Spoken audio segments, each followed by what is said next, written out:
A very warm welcome and to Ian, who is joining us again today for part two of online assessments and how to increase rigor in assessments. Welcome, Ian.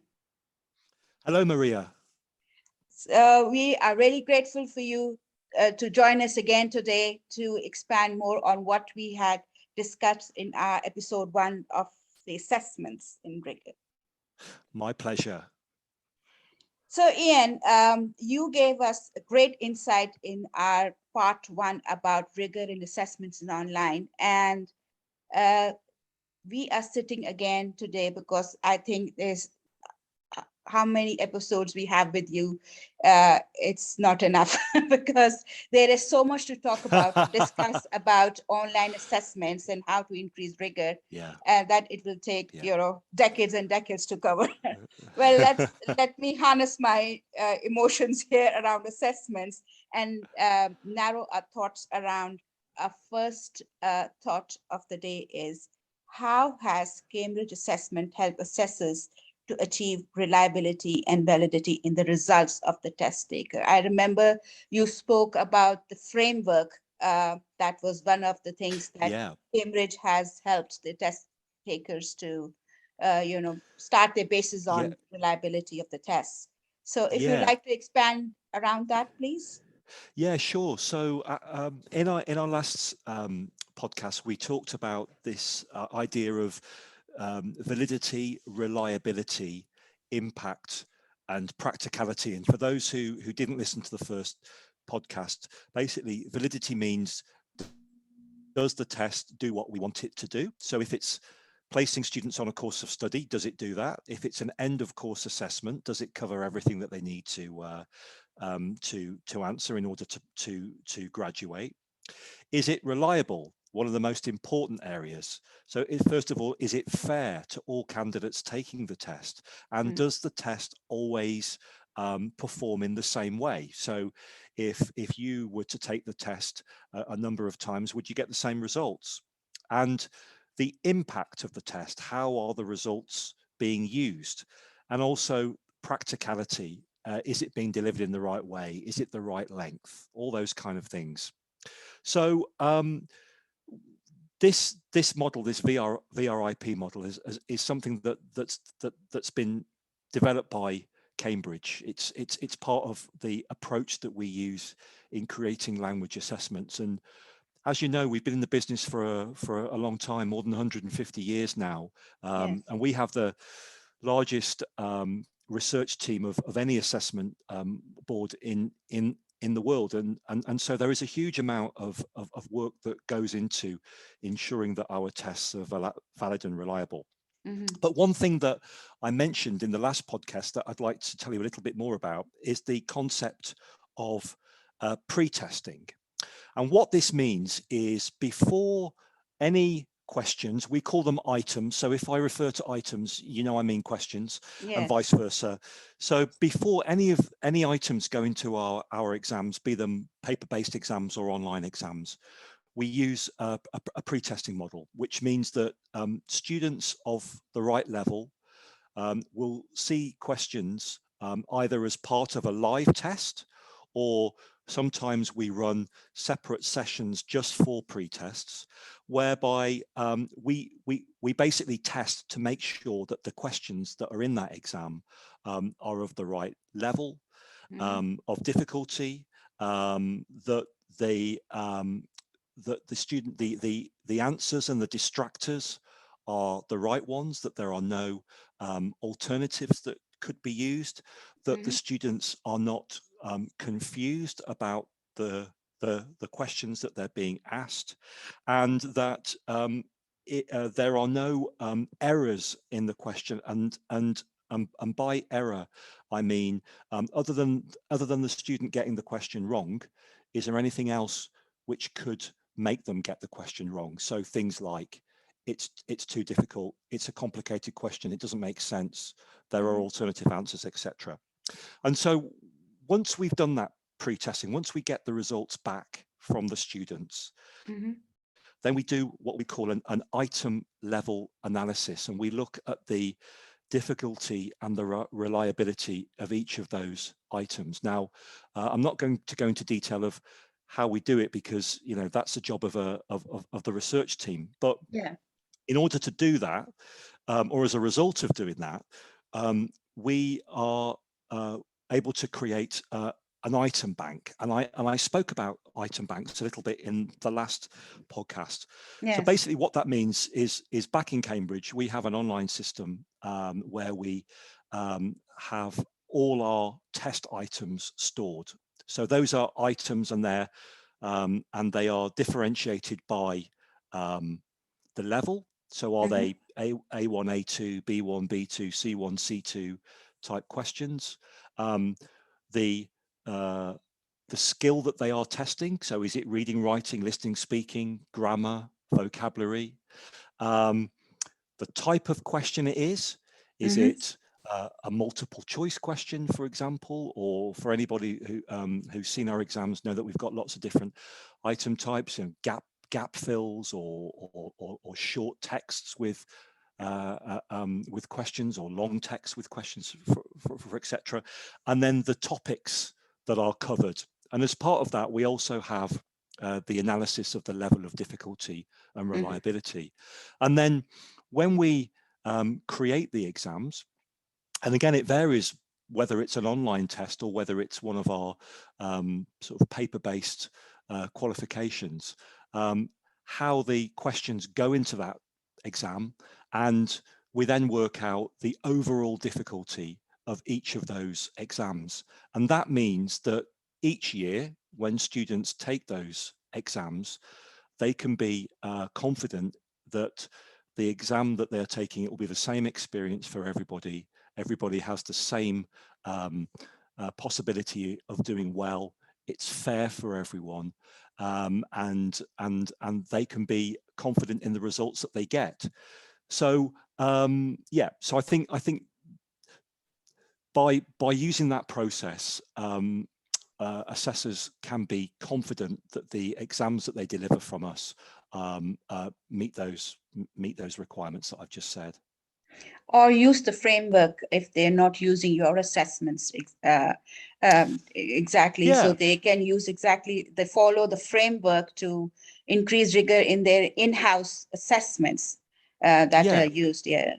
Yeah, absolutely. And on that point, actually, Maria, if we think specifically about speaking and writing tests, I mean, these are really important, and they're great. They're communicative tests. And if you go onto YouTube, for example, you'll find lots of examples of Cambridge speaking tests. You can see how the examiners deliver those tests, the kinds of questions that they ask, and on our website we also have the marking criteria that we use. You can see the different, the way that we look at things like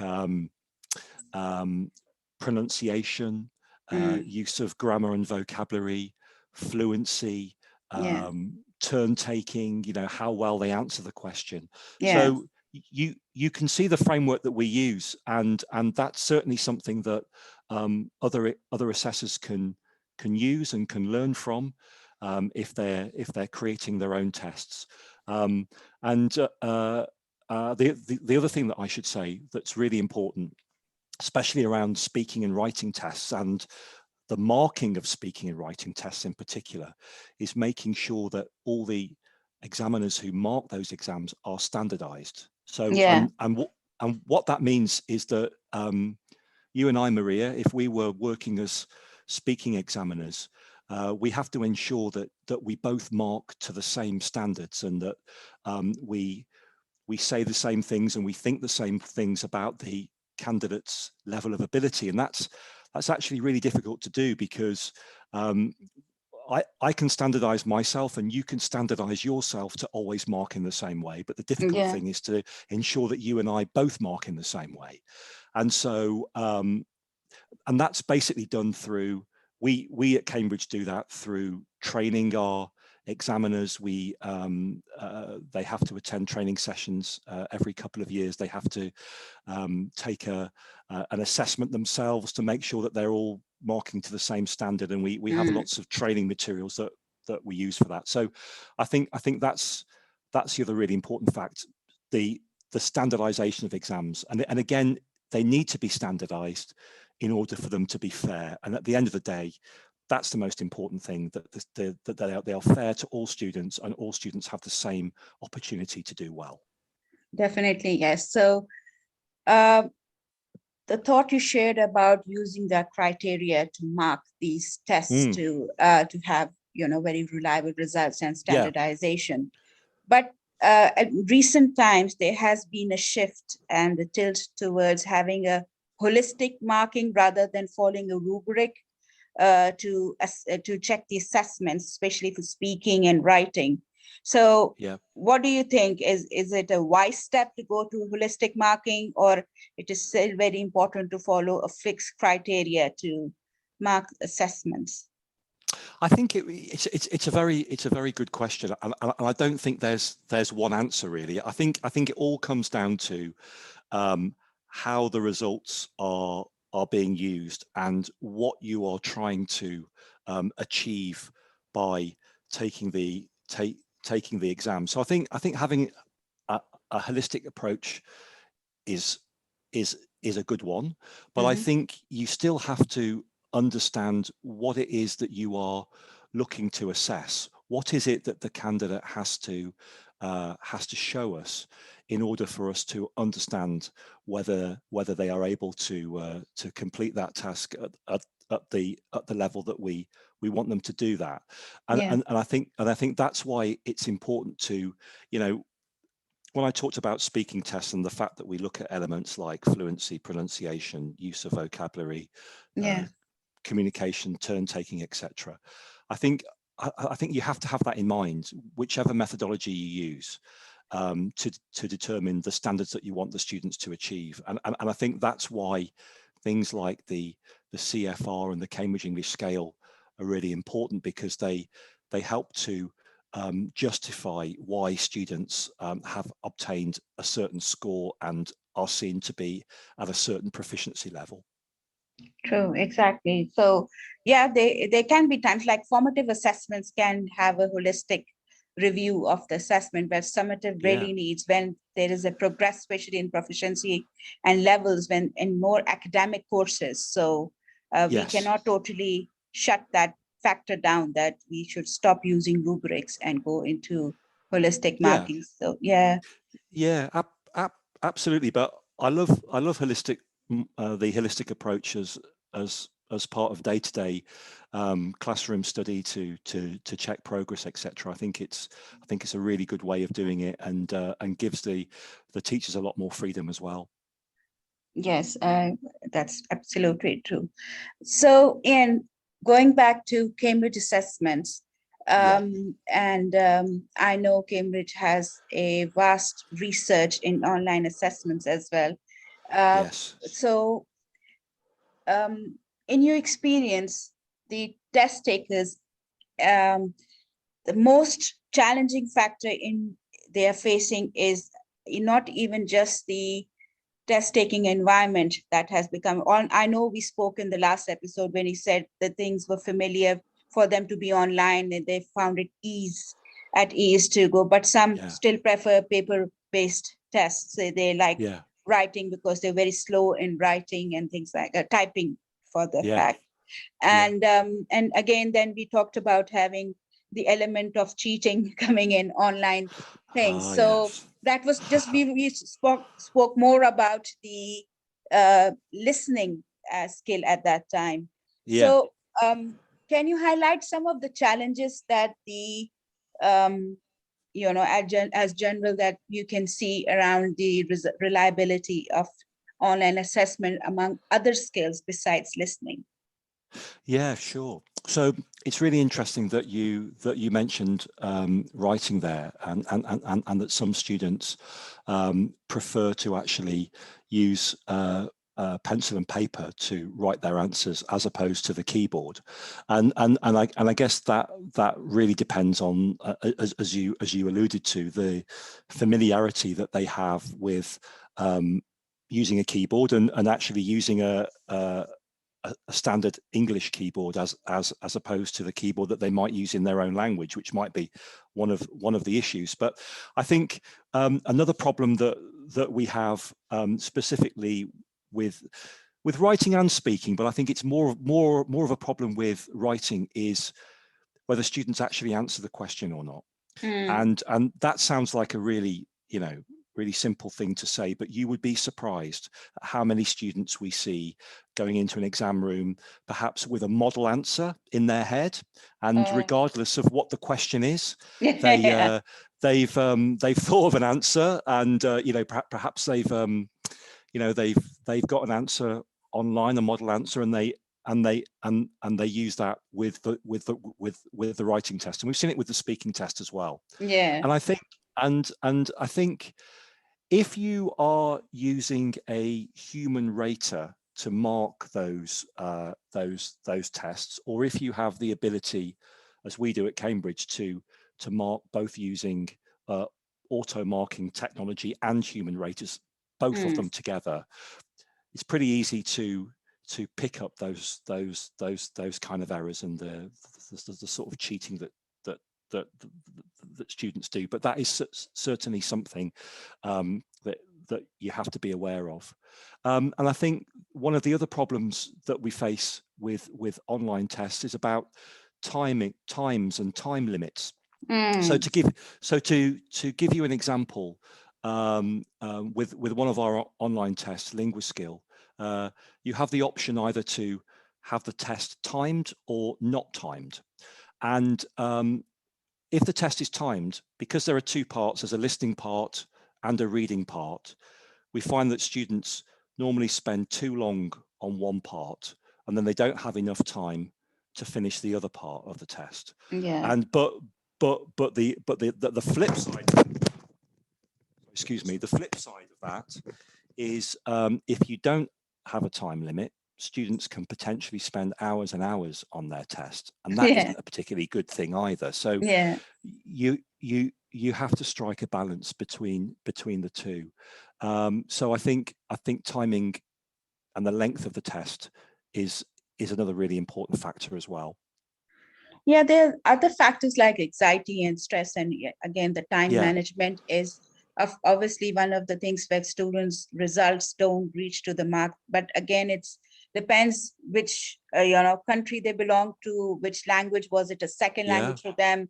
Was it a third language for them? So even thinking in a second language is challenging with test takers as well. I think it's not only about how the test is designed or administrated or other factors. It's also the process that the test takers go through. So Ian, do you have any kind of feedback that you receive from test takers that the factors they would have highlighted while taking an online test? So something you said was time that being elapsed, which is to the. But are there any way you receive feedback from the test takers?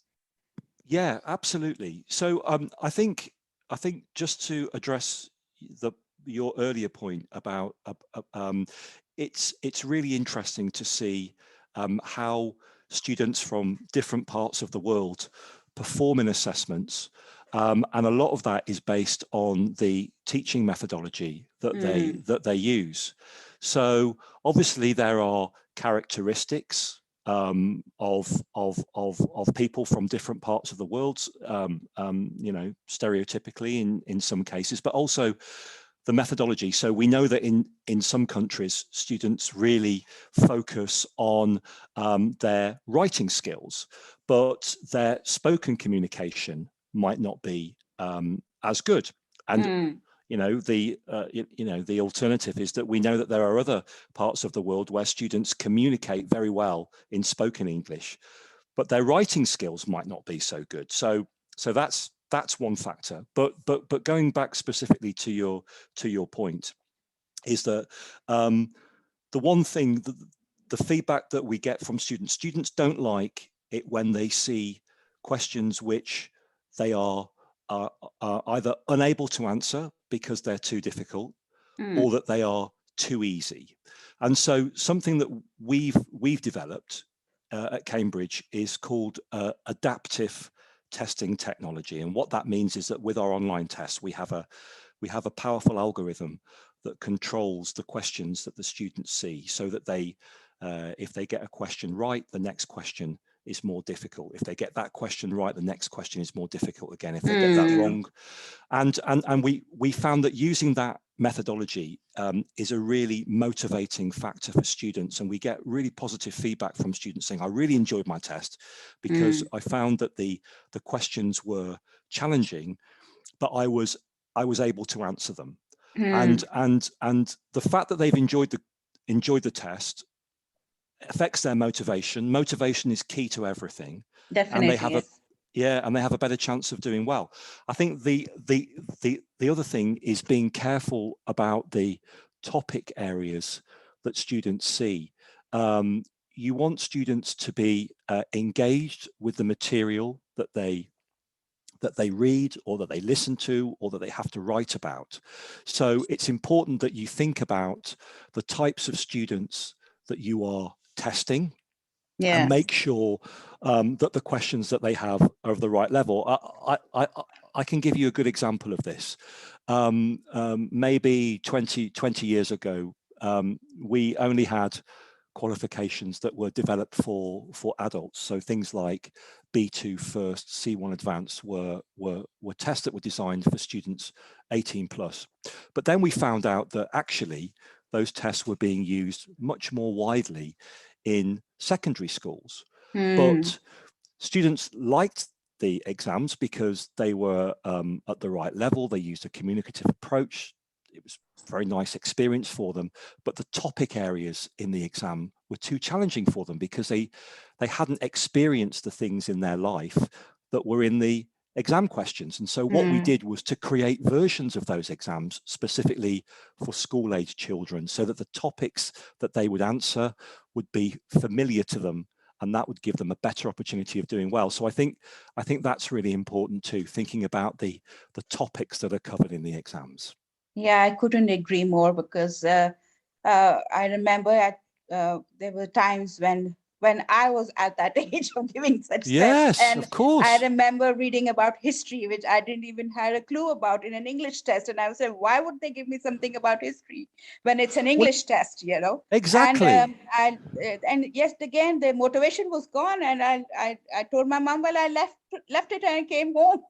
It wasn't a good strategy though. But the thing is, like, if the topic is not of interest, at least something which is more, close to the, the cultural or even the scenario around, or even the age group, I think it's very, especially, which are common factors around, is this motivation is also a big key to success of an assessment, not only in online assessment, in assessments in general. You're absolutely right. Yeah. Because to you, very dry or something, and familiar with.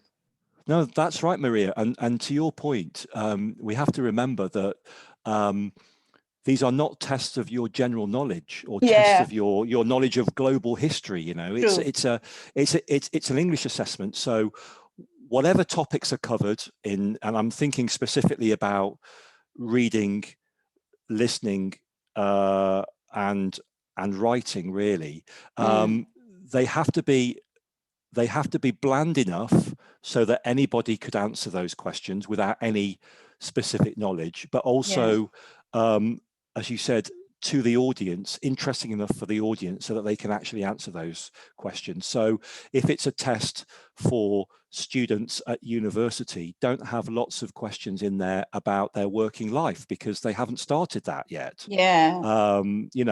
So I think that's really important, because back to that point about motivation and your experience of, leaving the exam because you didn't, it was about British history and you couldn't answer those questions. Well, and neither should you have to.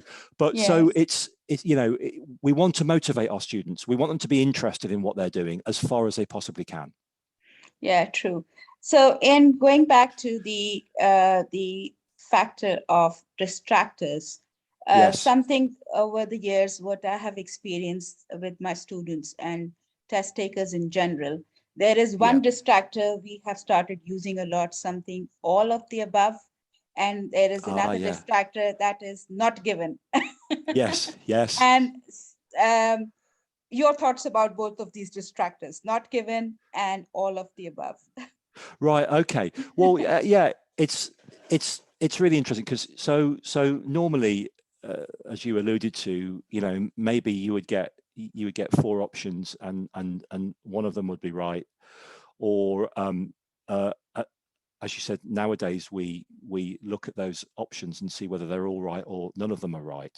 So the reason why those types of questions have been developed is really just to add variety to the question type. So multiple choice questions are great. They're very reliable. They're quite easy to produce. They do exactly as we would like them to do, but often we want to test them a little bit further. So it really comes down to, so if you've got a multiple choice question and whether it's all of the above or none of the above, the idea is that the students have to scan through the text, if we're talking about a text, and to determine fairly quickly whether, you know, the information is there or not. So in a way, they're doing the same as a multiple choice question with which has a specific answer. They're doing the same thing.